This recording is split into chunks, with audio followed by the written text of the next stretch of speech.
Welcome. My name is Jeanette Fong, and tonight we honor a life well lived. My hope is that you will feel comfort, peace, and fellowship with the music we hear and the words of hope that is shared. I now would like to introduce Reverend Graham Brownmiller.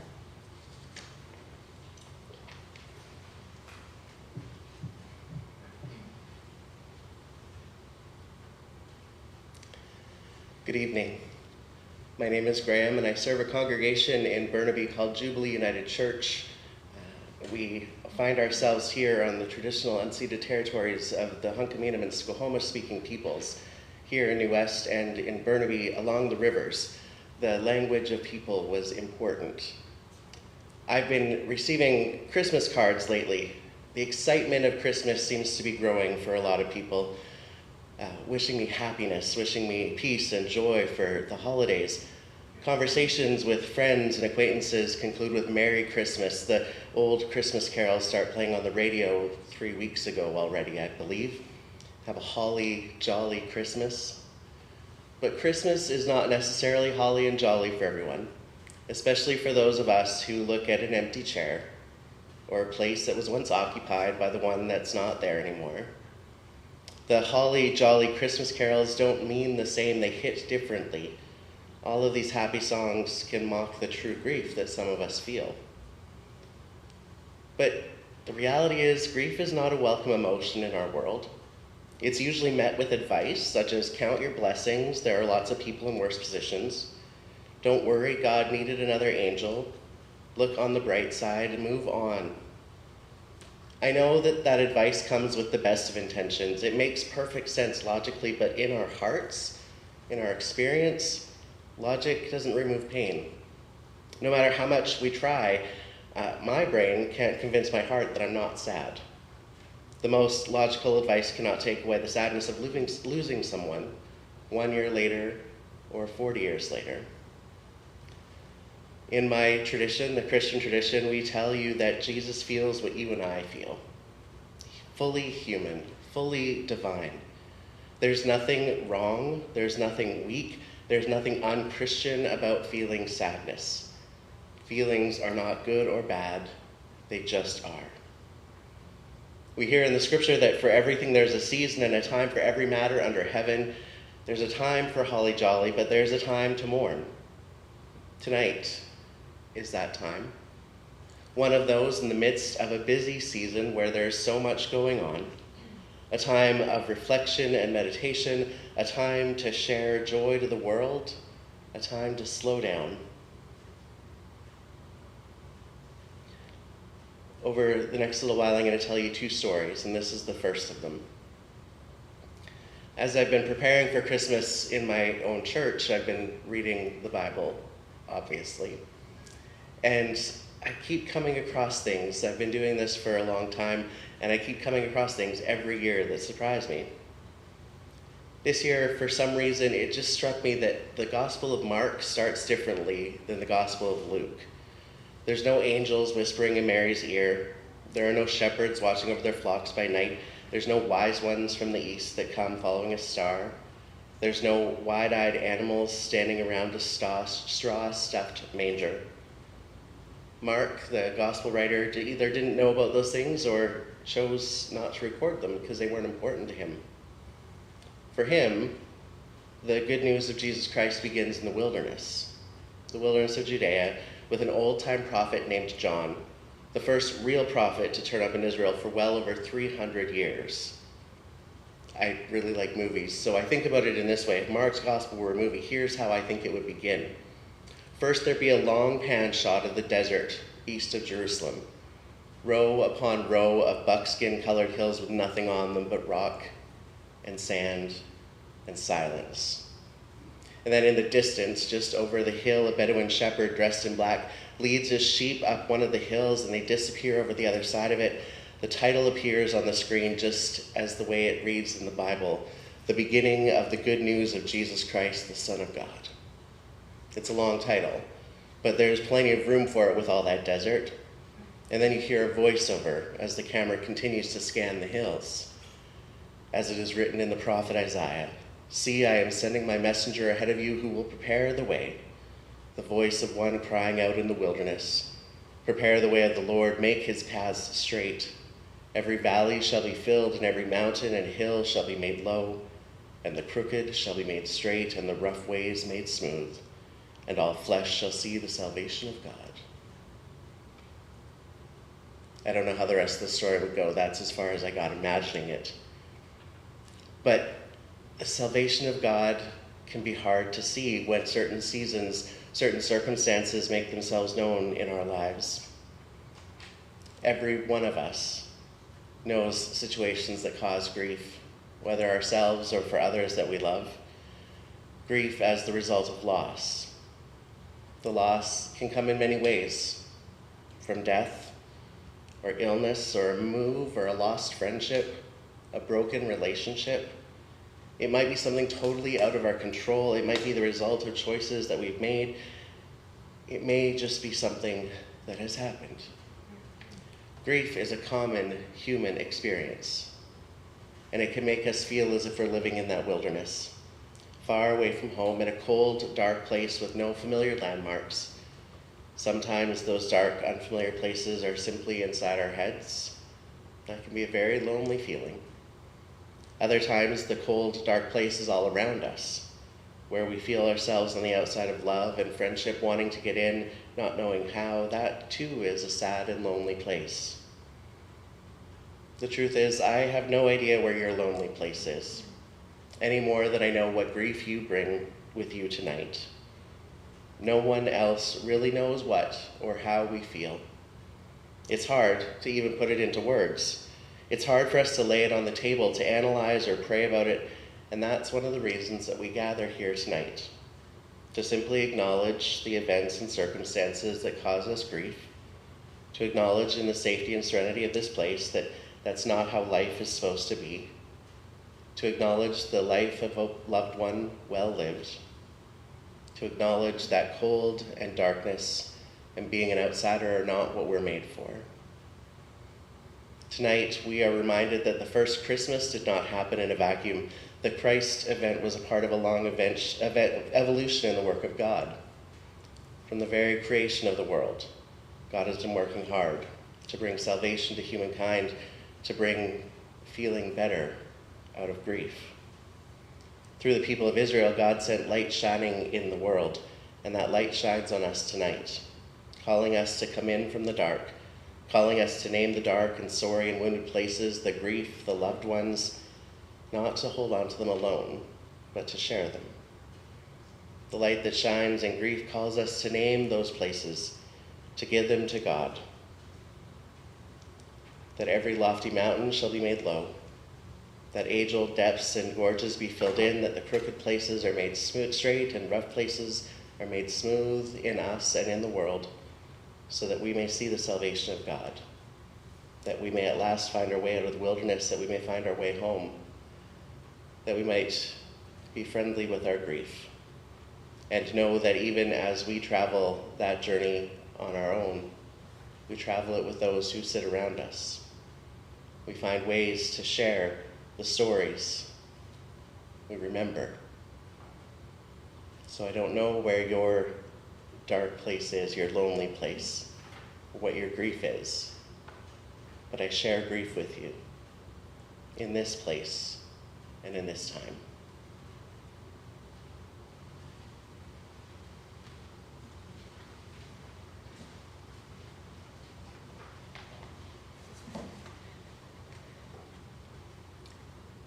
Love will never go away. Spring, and the land lies fresh green beneath a yellow sun. We walked the land together, you and I, and never knew what the future days would bring. Will you often think of me? When flowers burst forth each year, when the earth begins to grow again, some say death is so final.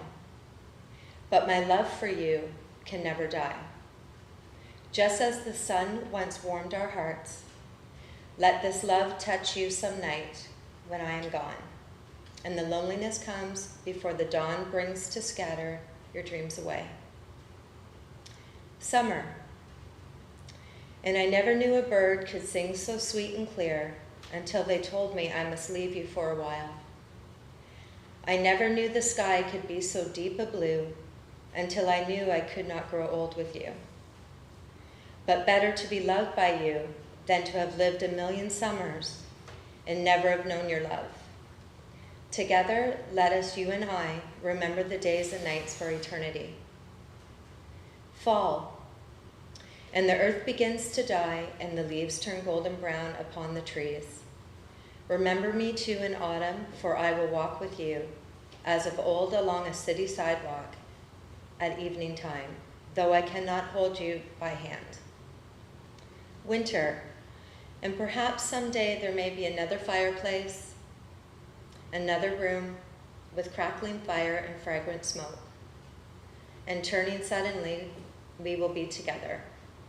And I will hear your laughter and touch your face and hold you close to me again. But until then, if loneliness should seek you out some winter night when the snow is falling down, remember, though death has come to me, love will never go away.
The second story I thought about first night was the beginning of the Gospel of Luke. It's the second chapter of Luke that tells the Christmas story that we know so well, and it's only 20 verses long. Every person lives a life. Some of them are long, some are short. We never know just how much life can be lived in those years. But there are pieces of people's lives that touch ours.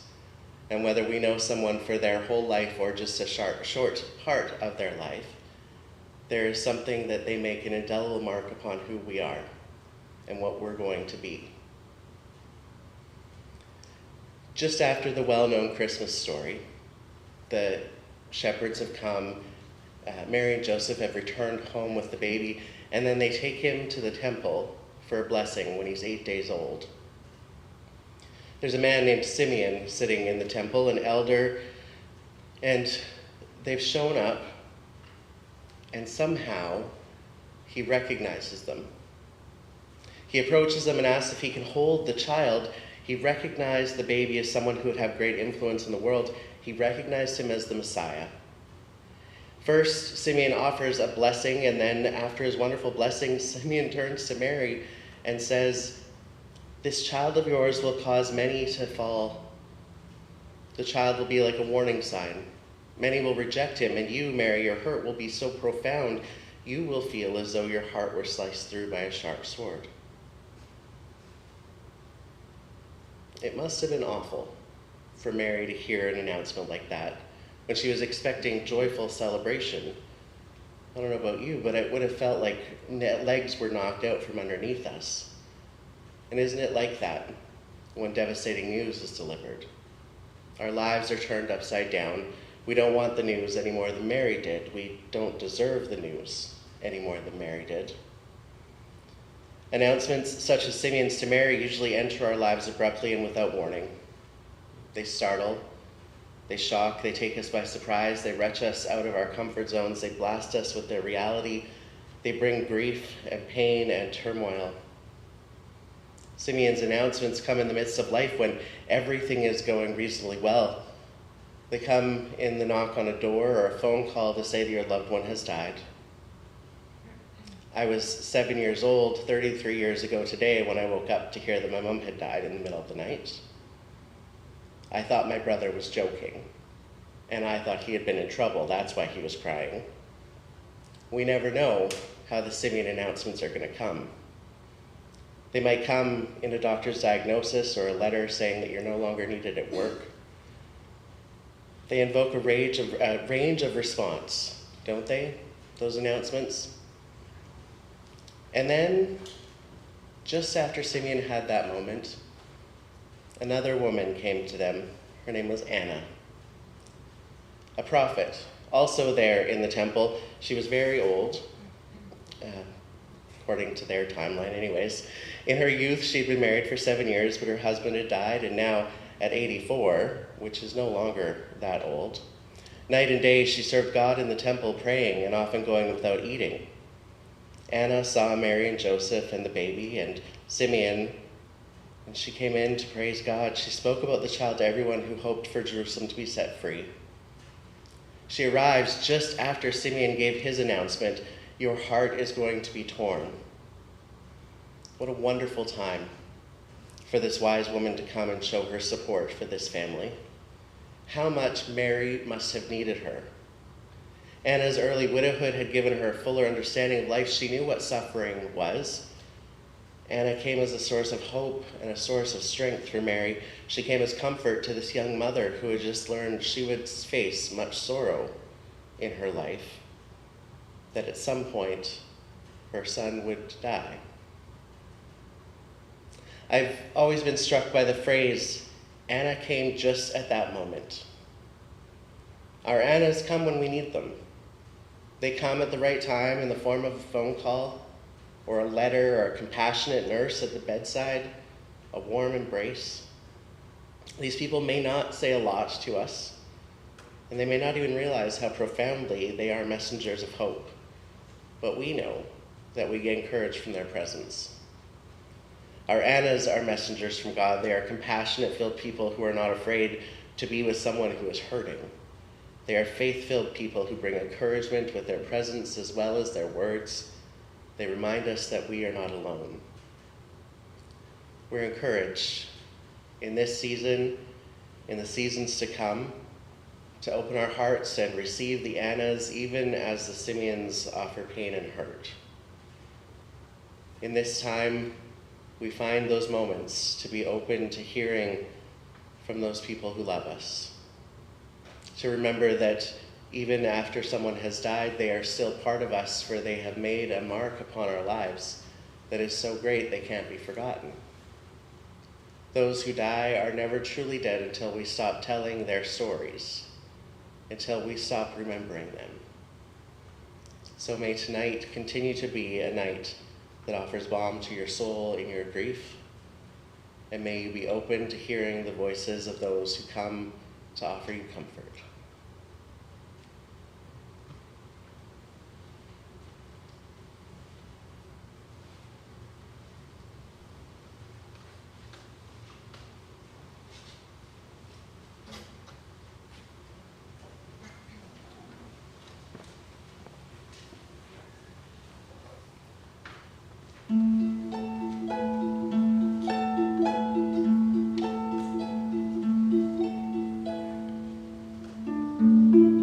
first candle represents our grief. The pain of losing you is intense. It reminds us of the depth of our love for you.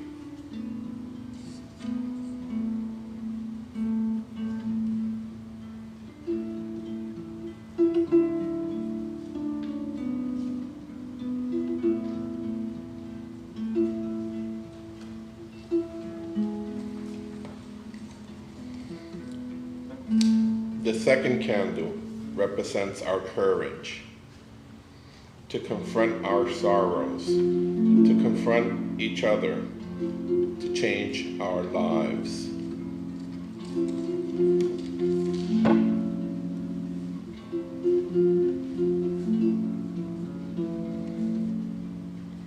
This third candle we light in your memory for the times we laughed, the times we cried, the times we were angry with each other, the silly things you did, the caring and the joy you gave us.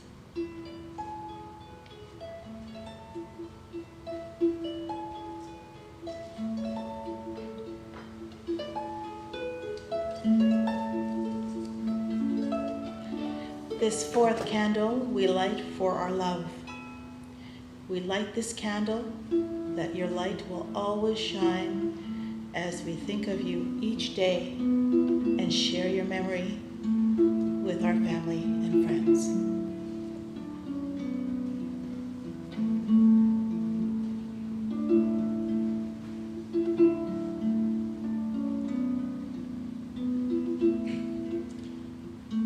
With this fifth candle, we cherish the special place in our hearts that will always be reserved for you.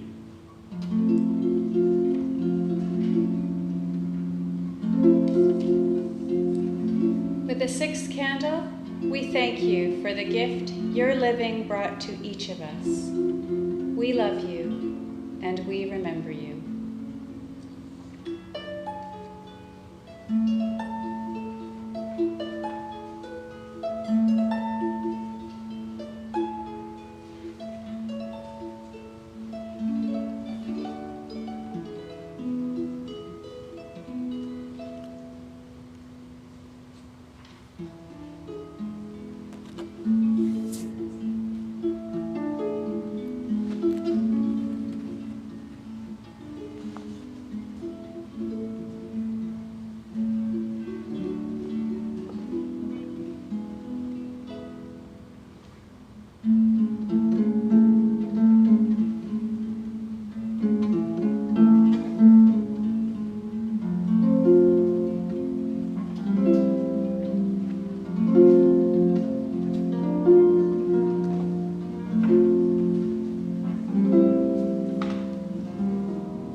And now we will have a slideshow showing many family members we've had the pleasure to serve throughout this year.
From all of us at Kearney's, we wish to thank you for allowing us to be of service to your families. We thank you for being here in person and for those that are joining us virtually online this evening at our annual Honor a Life Memorial. We are dedicated to caring for your families, and please know that we all remain here for you all. Wishing you peace and blessings this holiday season. For those of you that are here in person, we do invite you to join us in our reception lounge, where we will have some coffee and tea and some little snacks to share with you. Thank you once again, and blessings to you.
Amen.